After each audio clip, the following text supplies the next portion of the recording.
আমাদের এই লেসনে আমরা শিখব যে অ্যাডোবি প্রিমিয়ার প্রো ওপেন করে কিভাবে আপনারা কাজ শুরু করবেন। তো চলুন অ্যাডোবি প্রিমিয়ার প্রো ওপেন করা যাক।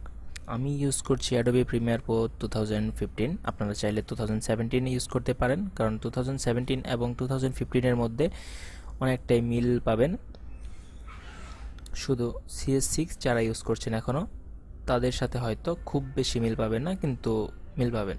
তো আমি রিকমেন্ড করব যে অ্যাডোবির সফটওয়্যার বা যে কোনো সফটওয়্যার হোক, আপগ্রেড ভার্সন ইউজ করাটাই বেটার।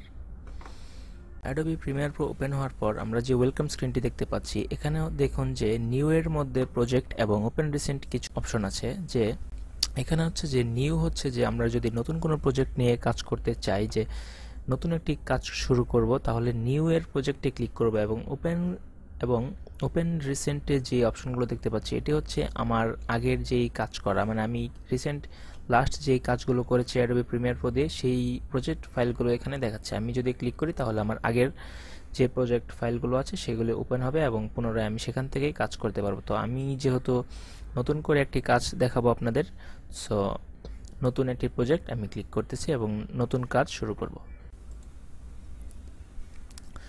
ক্রিয়েট নিউ প্রজেক্টে ক্লিক করার পর দেখুন যে নিউ প্রজেক্ট নামের একটি উইন্ডো এসেছে এবং এখানে প্রথম যে অপশন দেখতে পাচ্ছি নেমে হচ্ছে যে আমরা এই প্রজেক্টের নাম কি দিব। ধরুন যে রেপ্টোকোর্স,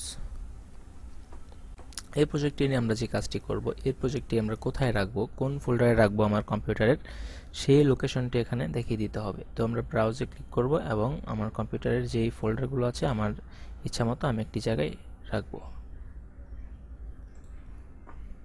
আচ্ছা, Adobe Premiere Pro course lecture, এই ফোল্ডারটি আমার আগেই করা, তো আমি এখানেই একটি ফোল্ডারে রাখছি।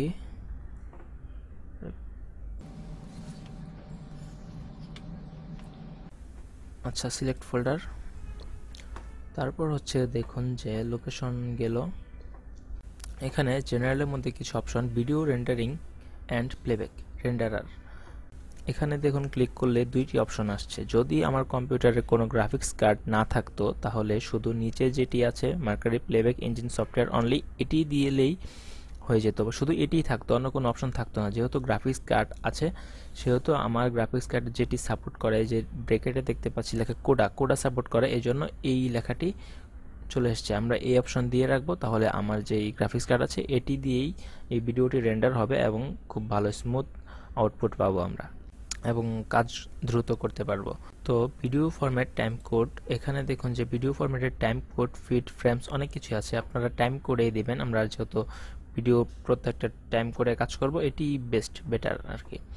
তারপর অডিও স্যাম্পল থাকুক, আর ক্যাপচার ফরম্যাট ডিবি থাকুক, এটি কোনো সমস্যা না। আর ডিবি এবং এইচডিবি, এই দুটি হচ্ছে যে ডিবি হচ্ছে ডিজিটাল ভিডিও এবং এইচডিবি হচ্ছে হাই ডেফিনেশন ভিডিও। আচ্ছা, এই দুইটির মধ্যে হচ্ছে যেটি মূল পার্থক্য, এটি অ্যাডোবি প্রিমিয়ার প্রোর ভিতরে আমি আপনাদের পরে সেটি দেখিয়ে দেব। ভিতরে কিছু প্রিসেট আছে, সেগুলো দেখিয়ে দিলে আপনারা বুঝতে পারবেন।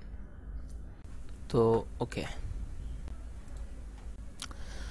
করার পর আমরা অ্যাডোবি প্রিমিয়ার প্রোর মূল ইন্টারফেসে চলে এসেছি, যেখানে আমরা একটি প্রজেক্ট নিয়ে কাজ শুরু করব। তো পরবর্তী লেসন দেখতে সঙ্গে থাকুন। ধন্যবাদ।